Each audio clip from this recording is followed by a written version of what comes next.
Hey everyone, Ben Stowell here. Today is December 30th, 2025, and today I want to start my series on intellectual virtue. And so I'm going to start with some blog posts that I've written. And for the first one, for this episode, I want to talk about Joe Schmid's thoughts on intellectual virtue. And so this is coming from his 2020 book, The Majesty of Reason. So here are some quotes from that book. On page 7, Joe Schmid says, "Tribalism is the dogmatic and weaponized adherence to the principles and beliefs of a social, political, or ideological group." Continuing, tribalism underpins so many of the problems plaguing humanity. The devaluation and systematic murder of religious, social, and racial groups in parts of the world is fueled by the dehumanization of those outside one's ideological tribe. Tribalism is no trivial matter. Its pernicious effects are witnessed on scales ranging from interpersonal communication to systematic genocide. Still on page 7, there is no doubt that the ingrained shortcomings of human nature are partially responsible for this tribalism. Page 8, we have lost sight of the very purpose for which dialogue and discussion exist in the first place, the very treasure upon which we base our intellectual pursuits, truth.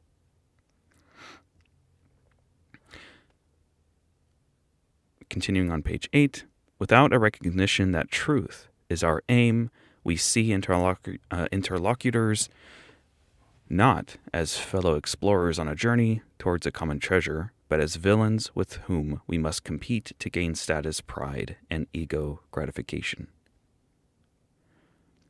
Continuing on page 8, rather than fundamentally alter human nature, then, as an antidote to this dire ideological situation, the solution is a mutual recognition that we are fellow explorers who can learn from one another and seek the beautiful treasure of truth together as an enterprise of curiosity, respect, and love.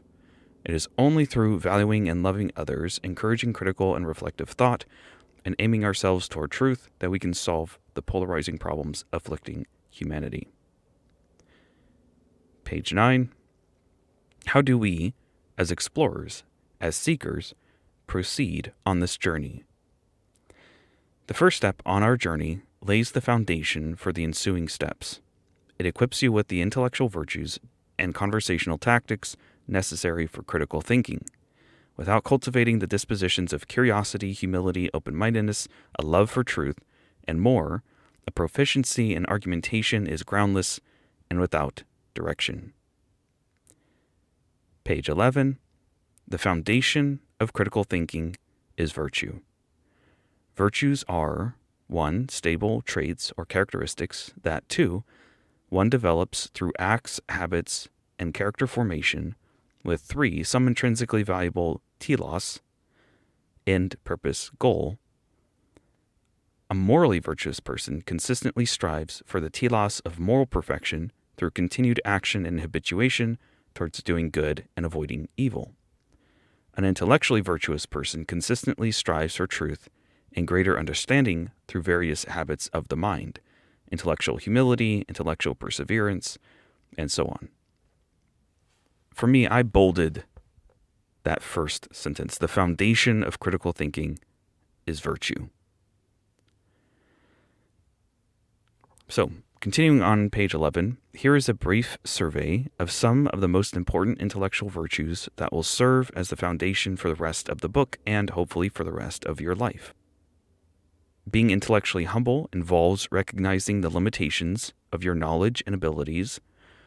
Intellectual humility is the willingness to say, I don't know, and I might be wrong, in the appropriate circumstances. Intellectual curiosity refers to the flaming passion one has for discovering truths. Intellectual perseverance is a committed rejection of intellectual laziness. Those with intellectual perseverance see barriers, hardships, and obstacles in their intellectual life as challenges to be overcome and opportunities for growth. Instead of giving up their pursuit of truth when it gets tough, they dig even deeper into the issues. Developing intellectual responsibility is a matter of taking charge of your pursuit of truth. Intellectually responsible individuals try to minimize deferring their beliefs to the hands of authority figures. Instead, they seek to equip themselves with justification, arguments, evidence, and reasons. Being open-minded is not a matter of believing that every single alternative position is equally probable. On the contrary, it is the willingness to examine such alternative positions in order to critically evaluate their rational and evidential merit. Being open-minded is all about a willingness to consider alternative viewpoints and to recognize, where appropriate, that one's own position might be mistaken. We are all susceptible to confirmation bias, the tendency to selectively attend to evidence that supports our pre-existing beliefs and downplay evidence that contravenes them. But a genuine love, dare I say adoration for truth, can help combat confirmation bias. Don't make defending a position your primary aim in intellectual pursuits. Instead, make discovering truth your foremost goal. So those were some kind of disconnected quotes, just kind of hopping from one page to another, one section to another. So that was not supposed to be one continuous quote. Those are kind of individual quotes separating out these intellectual virtues, in this case, intellectual humility, curiosity, perseverance, responsibility, open-mindedness. And so now, Schmid goes on to give us tips for productive conversation. So he writes, intellectual virtues are, once again, the foundation of critical thinking. However, they provide little guidance on how to have productive, fruitful, truth-oriented conversations. Intellectual virtues are all about directing oneself to the telos of truth, but conversations are a step beyond that since they implicate others in the pursuit of truth. Intellectual virtues are about action. Conversations are about interaction. Intellectual virtues are about action. I mean, up here, he mentions that virtues are, one, stable traits or characteristics that one develops through acts, habits, and character formation, with 3, some intrinsically valuable telos. Yeah, I think that sounds fine. Okay. So Schmid continues, it stands to reason then that the intellectual virtues will be limited in their utility when it comes to conversations. For this reason, I've compiled a number of tips, useful in facilitating the productive exchange of ideas. So now I'm going to go on to paraphrase these 22 tips given. In some cases, and this is all in the blog post, there will be verbatim quotations of Schmid. In other cases, it will be my paraphrase. Number 1, don't judge people for being biased for their current views. Work to mitigate bias, but don't view it as a personal failing when bias is a universal feature of human nature. Number 2, emphasize agreement over disagreement. Number 3, recognize that you and your interlocutor are on the same team with the shared goal of getting closer to the truth. So this was a question that I put into the blog. This is not always the case. If you suspect that a person is not a genuine truth seeker, what do you do then? Avoid conversation with them? In some cases, that's impossible, such as when confronted by friends and family on issues. Folks who lack intellectual virtue are, by all appearances, not truth seekers. I suppose the only thing to do then is preach the good news of intellectual virtue. If that doesn't go anywhere, then there's no point in conversation at that point. I think the reason why I said that is on this point number 3, recognize that you and your interlocutor are on the same team with the shared goal of getting closer to truth. Yeah, of course, I think that that's not always going to be true. Sometimes you are confronted with someone and you're not sure. Maybe you are confident that they're not a genuine truth seeker, but maybe you're just not sure. And if you can't both agree or be on the same page when it comes to this shared goal of getting at the truth, having a willingness to change your mind and so on, Some people, for example, they're not willing or capable of changing their mind, at least on particular topics, especially if those topics are personal or if the stakes are very high in terms of one's personal identity and so on. So in those cases, when you have this kind of impasse where they're really not a true seeker. They're really just wanting to protect and defend beliefs that they already have that they want to be true, then it's going to be very difficult, if not impossible, to have a productive conversation with that person. But sometimes you're forced to have a conversation with that person. If you're living with them, if they're a coworker and you're kind of forced to interact with them, then it's really tough to know how to navigate those kinds of debates and situations. And I'm not sure what the answer is. I mean, here I kind of put that maybe you should just change the topic to intellectual virtue and try to see if you can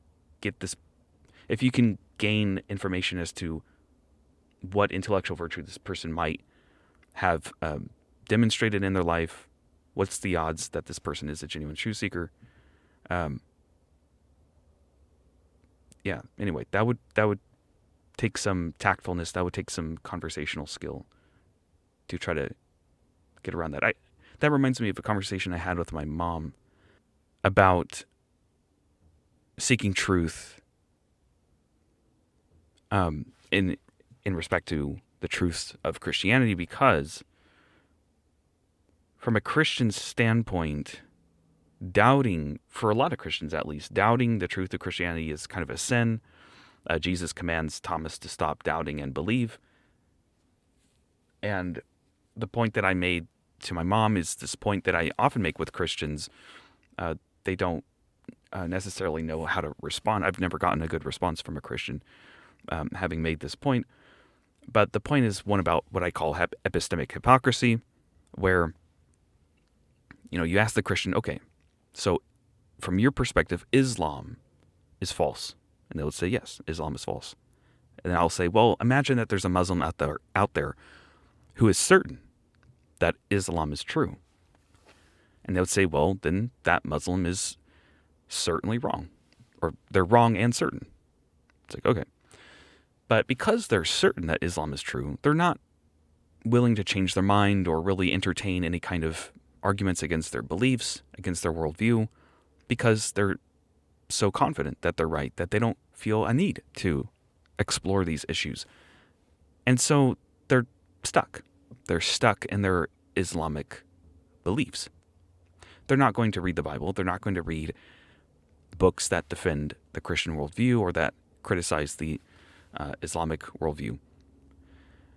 So from your point of view, if this Muslim wanted to ensure that they were not stuck in their false beliefs, what would your advice be? And the Christian would advise them, well, you got to have an open mind. You got to be willing to be wrong, even if that means giving up your Islamic identity, giving up perhaps your relationship with your parents, your connection with your ancestors. Perhaps you have imams in your ancestry, and you have this broader Muslim community that's deeply connected to you and your family and all this. And so you have to be willing to give all that up, your connection to your culture, to your family, give up your identity, give up your beliefs. Maybe you really love Islam and you love Muhammad and Allah, all these things, and you have to give these things up. And then you have to find something new that's just as good or better to replace it. And in your mind, perhaps because of indoctrination or what have you, there's nothing out there that's as good or better than Islam, so you're kind of stuck there. Like, what do you replace it with? And the Christian will say, yeah, if you are a genuine truth seeker, then you should be willing to give up all of that for the truth. And where the epistemic hypocrisy comes in is the Christian willing to do the same? Are they also willing to give up their identity, their relationship with their parents, their connection with their community, their cherished beliefs? And so Christians will say, Muslims, they need to open up the Bible, and they need to start reading, and they need to get the Holy Spirit to impress upon them or something. And so then the question is, what about you? Do you open up the Quran and read the Quran with an open heart and open mind that you might be wrong about Christianity and Islam might be the right religion? And Christians are like, oh, no, there's no chance of that. And they'll start to get into the arguments themselves for Christianity against Islam. And it's like, we're not talking about the arguments. Muslims have arguments against Christianity. They argue from the Trinity. And so that's not the point. Like, the point is this attitude that you have. You have this attitude that Islam cannot be true and Christianity is true. And you're admitting that a Muslim who has the reverse of that, they're stuck. They're stuck in their false beliefs because of the mentality that they have. But then when I look at the mentality that you have, this mentality of certainty, you have the same mentality. And so you're criticizing this mentality as causing the Muslim to be stuck, but then you're adopting the same mentality for yourself, this mentality of a non-willingness to be wrong, a lack of open-mindedness, and a lack of reading what I would call opposition material, reading authors who are ex-Christians or atheists or naturalists who are arguing that Christianity is false. If you're not reading that material, but you expect non-Christians to read opposition material, which is Christian material, defenses of Christianity, again, you see the epistemic hypocrisy there. That conversation with my mom, I was trying to kind of point this out to her. This was many years ago. But I was trying to point that out to her to try to, basically, I think I just asked her the question, like, Christians expect Muslims to read the Bible, so Christians should read the Quran, right? Like, isn't that fair? And she was like, oh yeah, I guess that's fair. So I think the point there is that you can kind of ask those types of questions to kind of gauge, right? You can kind of discover, it's like, oh, okay, this person seems like they have some hypocrisy here. Then that can be a kind of a test. You can ask some strategic questions to be like, okay, this person is holding other people to a standard that they don't hold to themselves. Yeah, that's hypocrisy. And so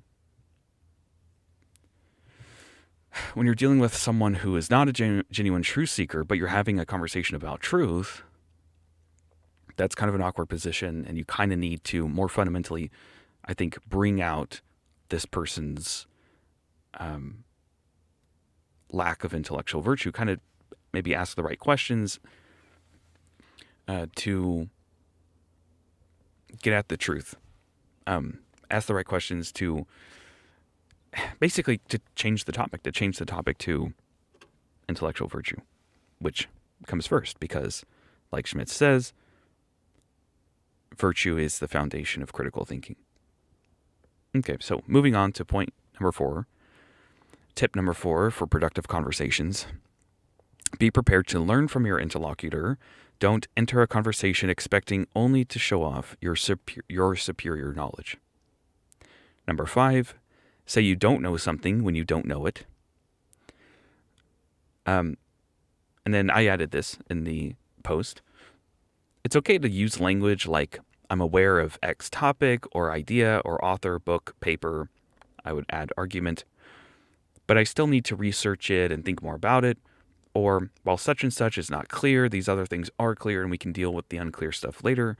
Or maybe the unclear stuff is just not relevant to the question at hand. That way, you don't let your ignorance just hang awkwardly in the air. You acknowledge it and acknowledge a path forward for how you can deal with that ignorance and acknowledge the bits of knowledge you do have around the gaps. You can also refocus the conversation and say, I don't know X, or such and such is not yet clear, but that's not relevant to the task at hand. Yeah, so I think that's a good addition there.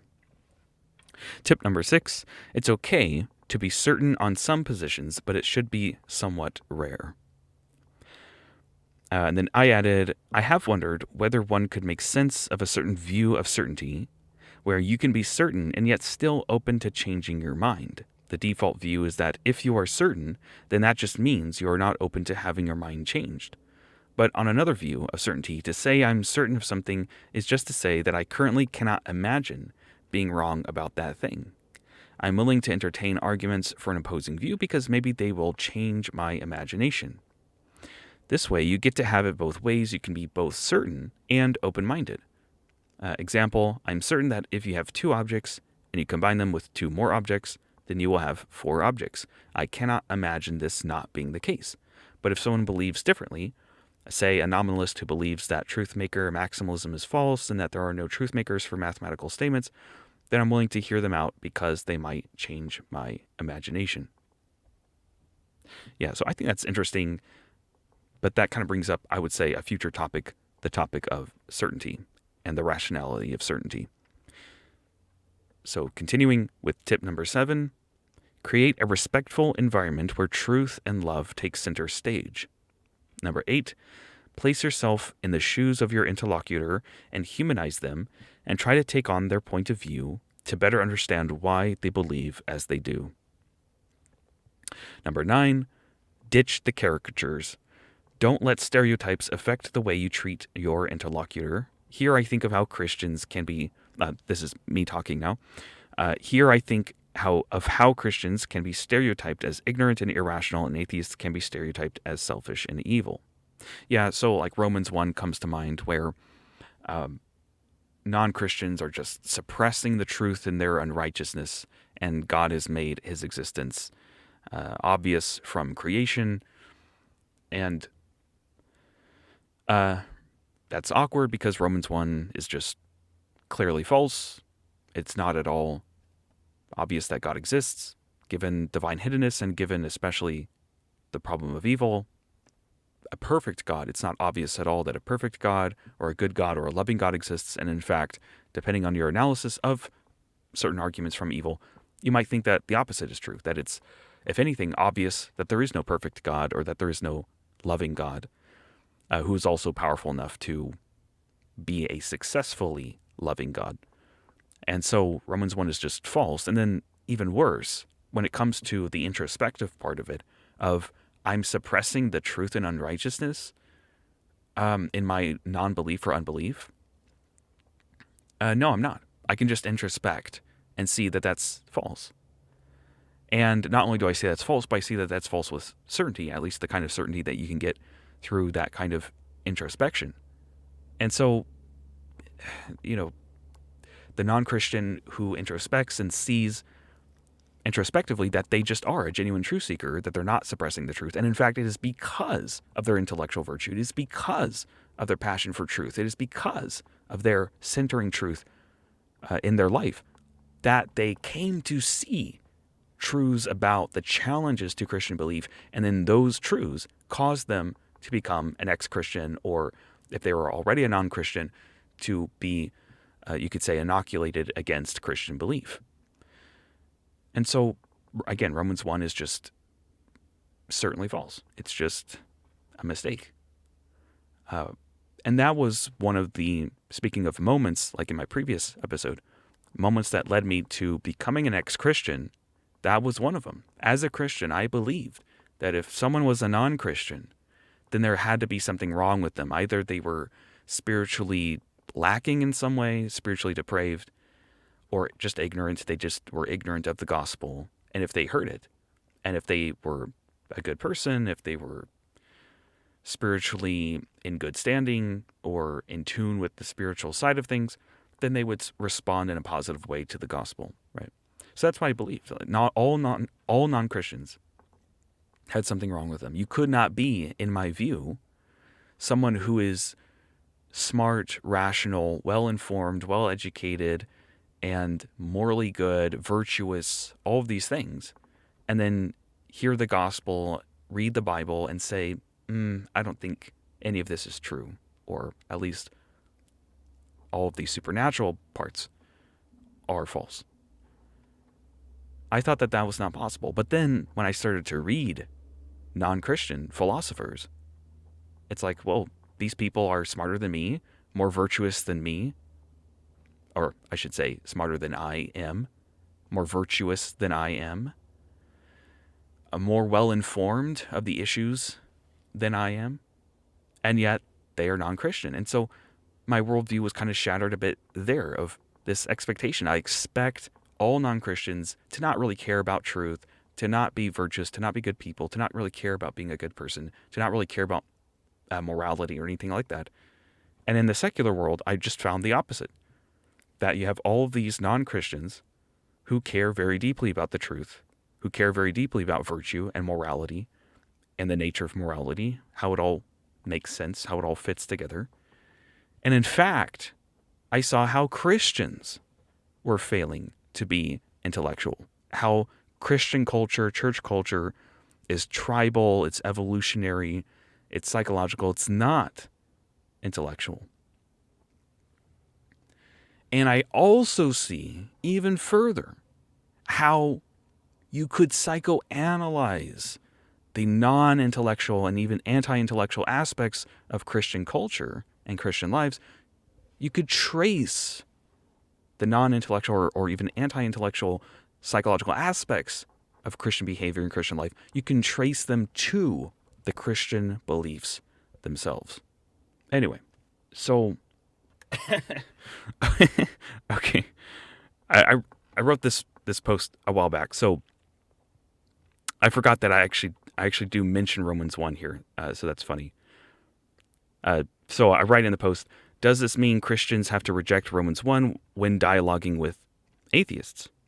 And then I actually quote the verse, for the wrath of God is revealed from heaven against all ungodliness and injustice for those who by their injustice suppress the truth. For what can be known about God is plain to them because God has made it plain to them. Ever since the creation of the world, God's eternal power and divine nature, invisible though they are, have been seen and understood through the things God has made, so they are without excuse. So then, in the post, I ask, how can Christians ditch the caricature when the Bible itself caricatures atheists? God has made it plain to them. They are without excuse. Also, it's straight up false that the wrath of God is revealed from heaven against all ungodliness and injustice of those who by their injustice suppress the truth. If we take this meaning more generally, how much propaganda, lying, deception at the hands of businesses and governments has gone unpunished? There is a lot of suppression of truth out there, but I don't see one iota of God's wrath. Yeah, so a little bit of a sidebar there, but that's true. That verse is wrong even in that way as well. So like a triply wrong verse. So the point there is that tip 9 for conversation, for productive conversations, is ditch the caricatures. Don't let stereotypes affect the way you treat your interlocutor. Okay, yeah. But if Christians are committed to agreeing with Romans 1, and Romans 1 is a caricature of non-Christians, ex-Christians, then Christians are actually committed to engaging in this caricature of non-Christians. God has made it plain to them. No, he hasn't. God has made nothing plain. Again, if anything, the problem of evil makes it plain that there is no perfect God or no loving God. Yeah. Anyway, so continuing with these tips. Number 10, avoid echo chambers and immerse yourself in varying viewpoints and ways of thinking. Yeah, so that one is, I think, one of the fastest ways. I would say that the fastest way to see whether someone is a genuine truth seeker or not is to see whether they engage in opposition material, whether they read the opposite side. So for a Christian, do they read atheist authors? If not, that's a huge red flag. If you have an atheist who never reads Christian authors, then that's a huge red flag for the same reason. So to me, that's really the fastest way to do it. Is really, I was talking before, like how do you suss out someone's lack of intellectual virtue or whether they have it? That's a great question. Is have you read any books or papers that argue against what you believe? And if the answer is no, then that's a sign that you have someone here who's more concerned about protecting their beliefs rather than actually getting at the truth, because actually getting at the truth is going to require you to change your mind, and you might not want to change your mind if you are trying to protect your beliefs. Okay, so Number 11, focus the conversation on exploring ideas rather than exposing the mistakes of your interlocutor's views. Your goal should be discovering what's true, not defeating an opponent. Yeah, so what that looks like to me is, of course, steel manning your opponent's views, trying to make them better, or trying to see how your opponent's views might work, or to see how you could maybe draw like a bridge between your views and your opponent's views. That shows that you're not just trying to like embarrass your debate opponent or something like that, which would be kind of an ego-driven thing and would also show like cruelty and all of these horrible vices. But if instead you're trying to really explore and entertain and put on your debate opponent's views, then that shows that you're really truly willing to engage in the ideas themselves, and you're not just, again, trying to essentially protect your views or protect your own ego or something like that. Number 12, try not to score points or win a debate. Instead, aim for mutual understanding. Yep. Number 13, modify your language to de-escalate tension. I would add, so this is me, I would add, avoid accusatory statements, which often begin with the word you. Like, you said this, you did that, you. Try to avoid you statements. Instead, use I statements and focus on what you believe and why. It's like, well, I can't believe that because of this, or that doesn't make sense to me because of this, or I can't go for that kind of view because of this consideration. It seems like using I statements can de-escalate tension. Try to avoid placing your interlocutor on the defensive or making them feel attacked. Yeah.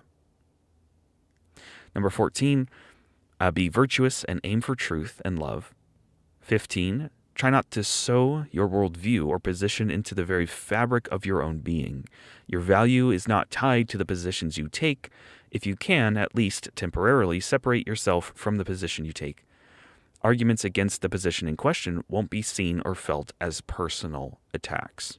So my response here was, I can imagine keeping a distance to the odd philosophical argument or position, but it's harder to imagine keeping a distance to your entire worldview. And yet, that's exactly what's required. After all, your worldview could be mistaken. And to test your worldview, you must step outside of it and subject it to critique as if an outsider. However, I go on to say, there are some positions that cannot be separated from the self, the view that there is a self, for example, which is a surprisingly controversial view, cannot, as far as I can see, be separated from the self. Right. The term self, I would say, is a bit, there's going to be a lot of debate over what that is or what that means. Also, other terms like soul and qualia, the nature of personhood. Yeah, so if you can separate yourself from the position you take, yeah, that's going to be tricky to do when it comes to personal identity stuff and views of the self. The very question of what your self is and what the term like you or me or I like refers to, that's going to be what's at stake in that context. So that's kind of point A. And B, I would argue that your value is tied to the positions you take, exactly why so much is at stake in philosophy of religion discussions. Our value is at stake. If I am an immortal being who will live forever in a blissful heavenly realm, then my value is infinite. Or we might say eternal, or something like that. Potentially infinite value. But I am a mortal being who dies and stays dead forever. But if I'm a mortal being who dies and stays dead forever, then my value is finite. And therefore not infinite or not potentially infinite. This is why there's so much at stake in metaethical discussions too. Some folks argue against value realism. Yeah. So again, going back to tip number 15, your value is not tied to the positions you take. It kind of is, or at least the nature of your value. Okay.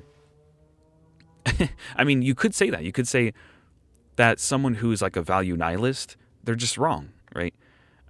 Someone who believes that they are worthless, then they're incorrect. Actually, there is this, if you're let's just pretend that there is objective value and humans have it, in which case value nihilists would just be incorrect. And so in that case, yeah, their value would not be tied to the position that they take. There would be a disconnect between how much value they really have versus how much value they think they have according to their philosophical commitments. Yeah, so yeah, there's the question of like how much value do people really have versus like how much value do people have according to various meta-ethical positions or positions of value theory, and what views people are committed to there. So it's kind of like the difference between like your value being tied to a position versus what you take the nature of value to be according to your position. Value discussions, value kind of is at stake. That's kind of what makes this stuff so important.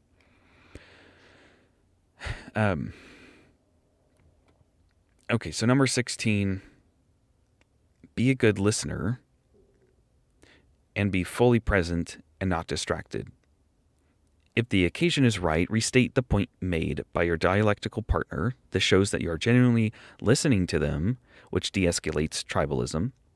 Also be sure to ask respectfully, is this what you mean? Yeah. Number 17, philosophy is best done slowly. I would add it's okay to go over the same concepts, ideas, and arguments over and over again in philosophy. In philosophy, ideas are worth revisiting time and time again. There's always something to add or correct. I think that is a very good point. 18, steel man, don't straw man. And then I would add, this is what it means to place yourself in your interlocutor's shoes and try to see things from their point of view. This is also known as charity, where you interpret your interlocutor's position in the best of lights. Defeating a straw man means nothing. It's only when a view in its best form is shown to be mistaken that you can rationally reject it. 19, speaking of charity, be charitable. How extremely frustrating it is, or is it, when someone construes your words to mean something horrible that you didn't mean. Oh yeah, that's I think we've all had that experience. So don't do that. Right? It's extremely frustrating when people interpret your words to mean the worst possible interpretation, and that's just not what you mean. It happens all the time. So don't do that. Speaking of hypocrisy, like if you don't like it when people do that to you, then don't do that to others. Number 20, maintain civility and respect. If this cannot be done, then walk away from the conversation. Yeah. In 21, do not psychologize your interlocutor. Psychologizing refers to when you try to explain why someone believes what they do by psychoanalysis. This involves dismissing the reason and evidence given for their view. In the post I wrote, recently I saw an example of this mistake made by Lee Strobel, where in an interview he talked about how famous atheists had poor relationships with their fathers, suggesting that we can psychoanalyze atheism away as a result of daddy issues. This is a mistake because it ignores the very real arguments that atheists and naturalists have offered for atheism and naturalism, arguments that Lee Strobel certainly has not come close to defeating. Yep, that's true. That's kind of a real-life example of that kind of psychologizing mistake. And that's why it's a mistake. It's a mistake because it ignores the arguments. I think psychologizing is perfectly fine. So this is me again. I think psychologizing is perfectly fine and even necessary for explaining human behavior and belief. Where it becomes a fallacy is when the psychoanalysis is just straight up wrong. If an atheist is convinced that the problem of evil succeeds, then the correct psychoanalysis will involve the intellectual experience provided by an argument from evil. That's one way I would say that psychologizing can be fallacious is just what, like when it's incorrect, when you're not taking into account the full explanations of human behavior. If you really do have this a powerful argument from evil, then you are going to have this intellectual experience of understanding that argument and seeing its force. And so that can explain someone's behavior or someone's position. Maybe they're not an atheist because of daddy issues. Maybe they're an atheist because of this intellectual experience that they've had interacting with arguments from evil. So you have to have the full psychoanalytic, like you have to consider, you can't just consider one psychoanalysis. You have to consider competing ones because those might be true. But the other, and that's kind of why these are called, and ad hominems are called fallacies of irrelevance, is because you could just grant it. Like the atheist could just say, yeah, I do have daddy issues, and that is causing my atheism. Oh, but what's your response to the problem of evil? Like, have you actually addressed these arguments?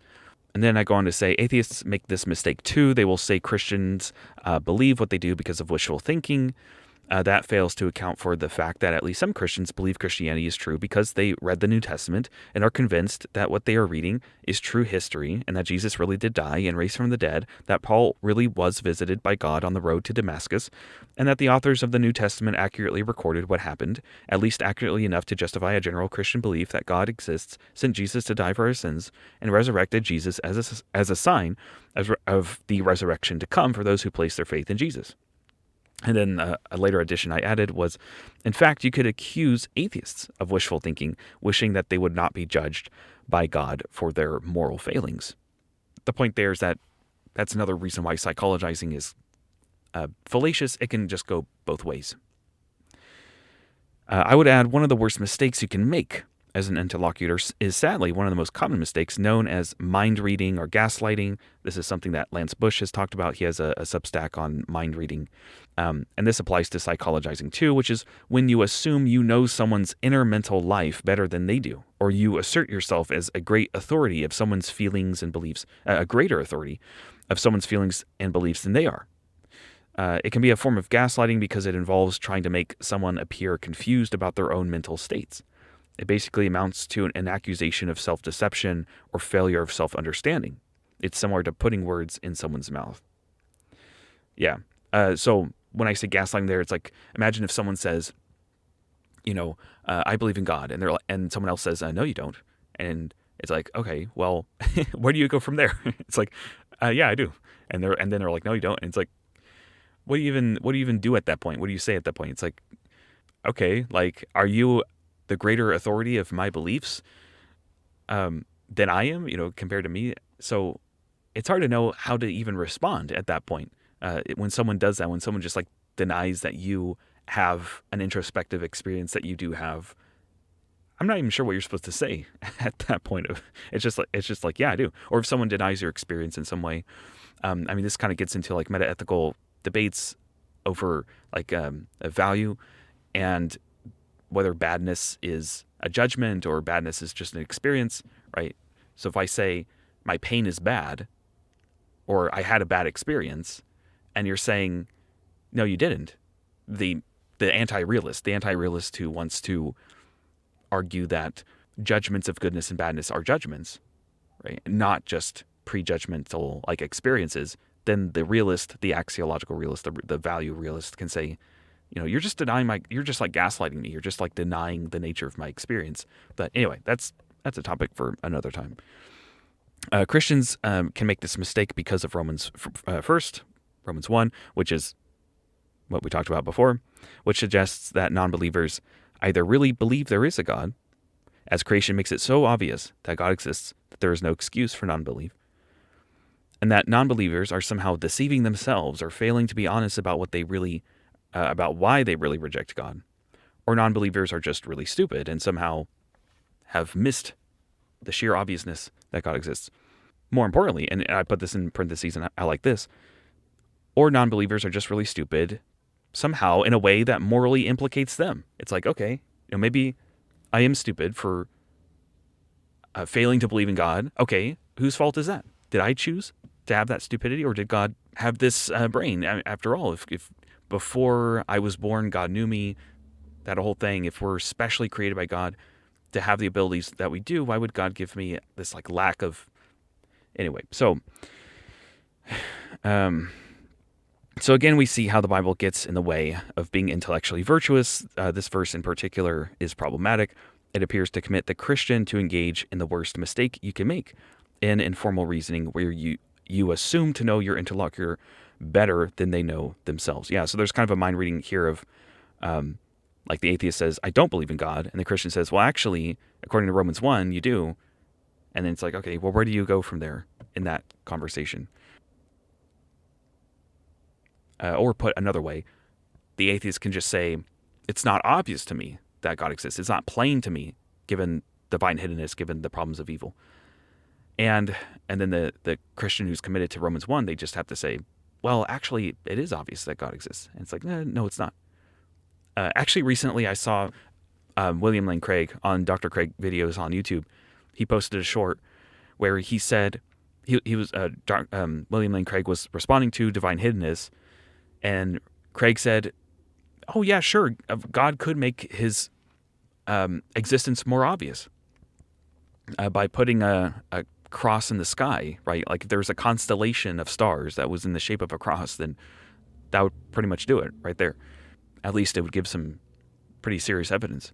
And then someone in the comments was like, yeah, it seems like Craig is just like disagreeing with Romans 1. Like, if Romans 1 is correct, then it's already so plain and so clear and so obvious that God exists that you shouldn't need, according to Romans 1, you shouldn't need a constellation in the shape of a cross in the sky to make God's existence more obvious. Anyway, that was number 21, right? Yeah, so number 21 was don't psychologize your interlocutor.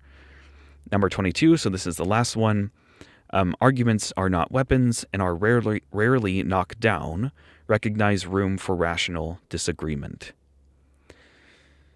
So then I said in response, I agree that 1, you should never use arguments as weapons to attack someone or bully them or insult them, and 2, arguments are rarely so strong that they guarantee the truth of the conclusion because the premises can always be challenged, but I'm not sure there's always room for rational disagreement, depending on our definition of rational.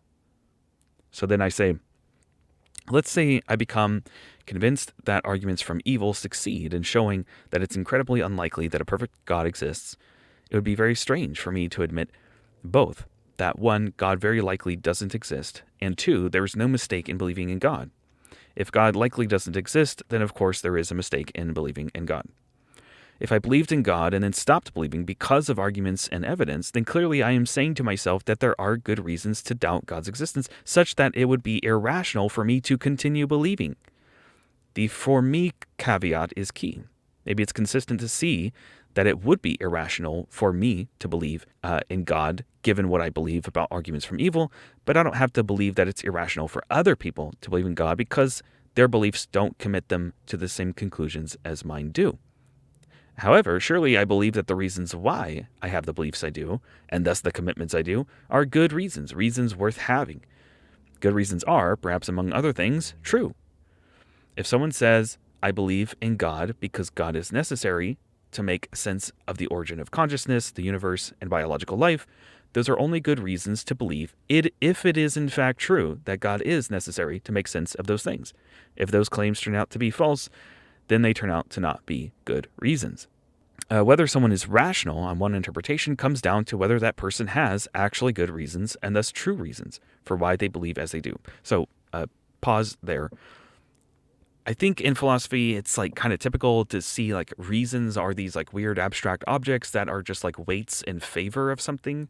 So a reason to believe something is a weight in favor, like a piece of evidence or something in favor of that belief. A weight or a reason to perform some action is some kind of weight in favor of that action or something like that. I don't know exactly if that's what philosophers have in mind when they use the term reason or reasons. What I have in mind is that reasons are sentences. They're answers. They're answers to why questions. If we say that like why questions are propositional and answers are also propositional, then reasons would be propositional objects that can be expressed by sentences. So that's why I'm saying reasons can be true, and in fact, good reasons have to be true, because reasons, in my view, just are answers to why questions. So if someone asks you why you believe in something, and you give an answer, then that answer is your reason. That's your reason for believing in that thing.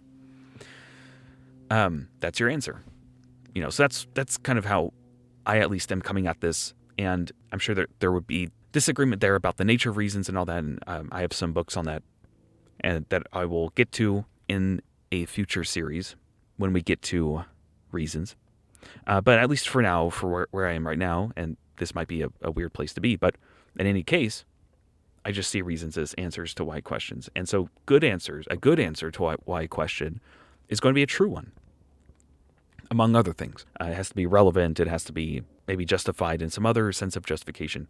So that's why I say whether someone is rational on one interpretation comes down to whether that person has actually good reasons, and thus true reasons, for why they believe as they do. If we believe philosophy allows us to discover truth, then we should be prepared to say that philosophy allows us to discover which reasons were good or bad all along, and thus which positions were reasonable or unreasonable all along. If I change my mind on God's existence, then I am admitting that the reasons for believing in God were not good even while I believed. Those reasons turned out to not be good at all, which is why I later changed my mind and lost belief in God. It just sounds to me like a straight contradiction to say both that there are no good reasons to believe in God and that belief in God is rational. Yeah, that's important to me because Graham Oppy, he's one of the foremost defenders of atheism and naturalism, but he wants to give this kind of permissivistic attitude that we see in this tip number 22, recognize room for rational disagreement. Graham Oppy would argue for this permissivistic attitude that we should, he would just argue that theists are rational, that there are rational theists, that belief in God is rational. But Oppy would also go on to say that there are no good reasons to believe in God, that there are no good arguments for God. Now, maybe he would say there are good reasons to believe in God, good enough to rationalize the belief. But he does say that there are no good arguments for God. And so he might have a different view than I do about the connection between arguments and reasons. For me, saying there are no good arguments for God's existence just is saying that there are no good reasons to believe in God. And so my view of what counts as an argument might differ. He might be thinking, or Oppy might be thinking of, there are no proofs. There are no successful proofs of God's existence. And that's what he means when he says there are no good arguments for God's existence. But to me, the theory analysis kind of stuff that Oppy is engaging in when he tries to argue that atheism is the better theory, to me, that is an argument. If you say there are no good arguments for God, then you are including that kind of theory analysis. So you're saying that there is no good theory analysis on which God is a rational belief, or a good belief, or true, or anything like that.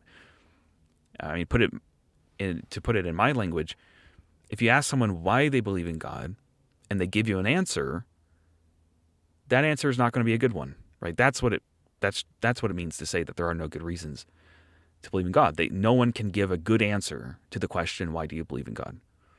There's going to be something wrong with that answer. That answer is going to be false, right? Like I mentioned, someone believing in God because you need God to make sense of the origin of the universe, the origin of consciousness, the origin of biological life.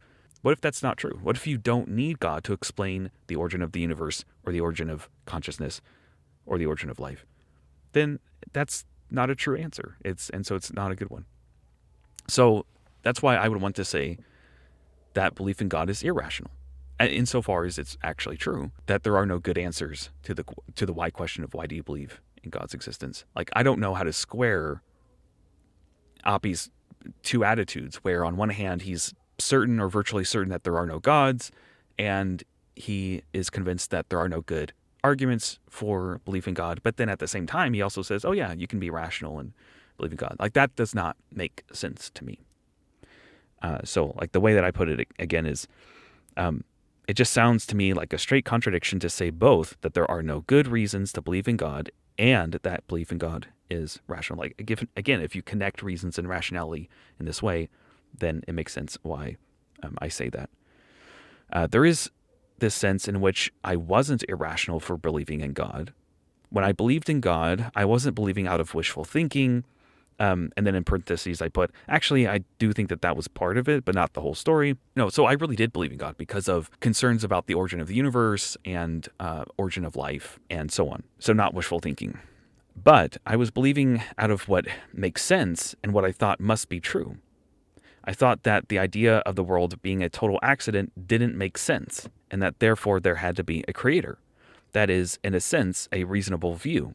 I was believing on the basis of arguments in an intellectually virtuous way, which made it more likely that I would be believing what's true, or at least capable of uncovering and correcting my false beliefs. So I agree that there is room for rational disagreement in this sense. in the sense that you can't blame someone for believing as they do.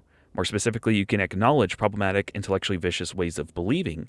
These are, in a sense, blameworthy, in contrast to reliable, intellectually virtuous, blameless ways of believing. You can acknowledge that there are intellectually virtuous, blameless people on opposing sides of a debate, but that doesn't mean one side isn't more reasonable at the end of the day. What we are trying to discover is exactly that. Which side is the one with better reasons to believe? Which side has better answers to the why question of why do you believe that? So just because you are blameless doesn't mean you're not ignorant or mistaken. Yeah, so that's true. So I'm agreeing that there can be quote unquote rational disagreement in the sense that you can have blameless, more or less blameless versus blameworthy ways of believing. So more or less intellectually virtuous or vicious ways of believing. And so you can have two people who are highly intellectually virtuous, but that doesn't mean that your view is correct. Now that gets a little bit complicated because I actually do think that intellectual virtues are these character traits that basically orient you towards the truth. And so technically, a failure to believe in what's true is a lack of intellectual virtue in some sense, but that gets a little complicated because you have to incorporate like how blameless that is, how much of that is like your fault or a reflection of like your quality as a human being or your quality as a thinker or something like that. Like something you have control over versus something that you have like control over in such a way that it paints a certain picture about your qualities versus, not having control over. So like an example would be ancient people maybe having some kind of archaic belief. Maybe they believe in miasma or something like that. And it's like, well, they didn't really have control over the time period that they were born in. If they were born today, they wouldn't believe in miasma. So that's like not really within their control. And so their belief in miasma is blameless. It's kind of out of their control. And so I go on to say the problem is that irrational is so often used as an insult. So for the sake of productive conversations, it's best to never accuse someone of being irrational or to accuse someone's view as an irrational view. Instead, it's best to focus on reasons. I believe such and such because, and what reasons do you have for thinking that that must be true? So there, I think I'm kind of like taking a bit of a bifurcated view on like the permissivistic kind of question where on one hand, I don't want to say that both views are equally rational or something like that or reasonable because that to me seems impossible. Assuming that like one view is right and the other view is wrong, then ultimately the answers to the why question of why do you believe for the wrong position, like that's going to involve a wrong answer to the why question. And so therefore it's going to involve a bad reason. Of course, you can also believe in something that's true for bad reasons. So that belief would be irrational, even though it's a true belief. So true beliefs can be irrational. But I think I would agree that two people can disagree, but not in a way like, okay, so like, I guess really what it comes down to is this. I don't think you can be wrong. I don't think you can have justified wrong beliefs. And I know that that's very controversial. Like probably 99% of philosophers would say, yeah, of course you can have justified false beliefs. And I would say no. But you can have what I would call blameless false beliefs or understandably false beliefs. And so I'm kind of pulling apart these two ideas, one of justification, one of blamelessness. And so I would want to say that, yeah, you can have blameless beliefs, but you can have blamelessly false beliefs, like the ancient person who believes in miasma. That's blameless, but it's still false. And so it's not justified. It's not a justified belief because it's not true. You don't have any kind of scientific justification for it. It was never justified. And that's what we discovered. That's kind of the point of philosophy and science, is to discover better what the best answers to why questions are, to discover the support for those answers, and therefore discovering which answer is the best, and therefore to discover which positions actually didn't have good answers to why questions. Why did you believe? They didn't have true answers. Those beliefs weren't justified. They weren't supported by the science or the logic or what have you. So, okay, so I'll stop there, and then in the next episode, I'll go over Michael Huemer's comments on intellectual virtue. One last point I did want to make is going back to like the tribalistic stuff, just to point out how important that is, that tribalism, which is basically like social pressures, essentially. There's a lot of social pressure to say things or to believe things. And so people will say things or believe things not because they're true, but just because it fits some kind of identity or it fits some kind of tribal narrative, or it helps you obtain or maintain your status in a tribe. And so that's why Schmid's comments on tribalism, kind of contrasting tribalism with intellectual virtue, is so true and so important. Tribalism, basically social pressures, cause people to be intellectually vicious, because in fact it might be kind of the way that people become intellectually vicious. You're not trying to get at the truth. You're just trying to fit into some kind of group. You're trying to make people around you happy with you so that you can have their resources, right? You see this in the family unit, where children will believe what their parents believe, or at least will go along with it, go to church, say the word Jesus enough times, say your shibboleth, so that you are not yelled at by your parents or kicked out of the house or disowned or what have you. There are resources there, and you don't want to lose out on those resources. And so you kind of speak the lingo, you talk the talk, you keep up appearances at least. You don't try to disturb the hornet's nest. You don't want to find yourself on the bad side of a power structure. And unfortunately, most, or I guess you could say all or almost all power structures are social. You might say all power structures are ultimately social, aside from like innate power, like your own physical strength. I guess that's not social, but power structures tend to be social. And so therefore, if you are on the bad side of that social pressure, then you're going to be on the bad side of that power structure, which means you're not going to get the money, you're not going to get the resources, you're not going to get whatever it is. And so humans are really, really, really, really, really programmed to really get after social success rather than getting at the truth. And say what you will about Jeff Bezos, but he nailed it in his interview with Lex Friedman when he said that very thing. He said humans are not truth creatures or truth-seeking creatures. We're social creatures, and we are seeking inclusion in various tribes because that's how you survive. And that's true in the family unit, and then that's true at jobs. Oftentimes there's this phrase that gets used, to work here, you got to drink the Kool-Aid. And it's kind of a joke, and it's also a very dark joke, referencing Jonestown and the cult that got however many innocent people killed. But it's also kind of not a joke. Like, you are expected to adapt to this new social system, even if you don't really believe what they believe. So people who are very sensitive to truth, it's really, really awkward, because anywhere you go, if you're hanging out with people, if you're at a job, if you're at a church, any social environment, that environment is probably going to include false beliefs somewhere in some form, no matter where you go.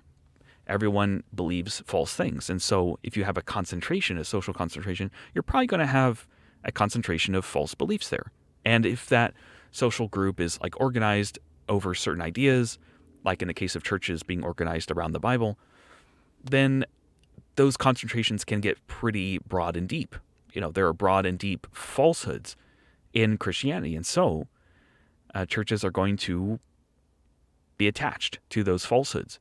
And so if you come into church and you start pointing them out, you're going to get kicked out. You're going to get ostracized. You're going to get hated, judged. What's wrong with you? You're evil. You're suppressing the truth and unrighteousness, whatever the psychoanalysis they try to give of you. You have daddy issues like atheists do or something.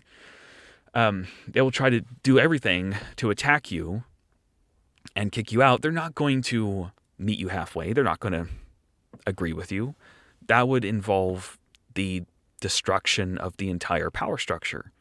And that's just not what's going to happen. Humans are not programmed to go against power, because that's what gets you killed. And so there's always going to be this survival pressure, this selection effect towards social structures, and therefore towards the intellectual viciousness that tribalism generates. And so humans are, and Schmid said it when he mentioned it being a part of human nature, right? There is no doubt that the ingrained shortcomings of human nature are partially responsible for this tribalism. Yeah, it's just human nature. It's biology. And it's pretty basic facts about human biology and psychology that explain tribalism and explain, therefore, the fact that humans are, and this is really sad, humans are selected to be intellectually vicious. Humans are pressured to be intellectually vicious. So don't be surprised when you look around and you realize this intellectual virtue thing, it's so rare. It's incredibly rare. How many people read opposition material, right? Like, not very many. Philosophers do because philosophers are awesome. I say, totally biased. But most people don't. So anyway, I'm going to leave it there. Next episode, Michael Humer on intellectual virtue. Bye.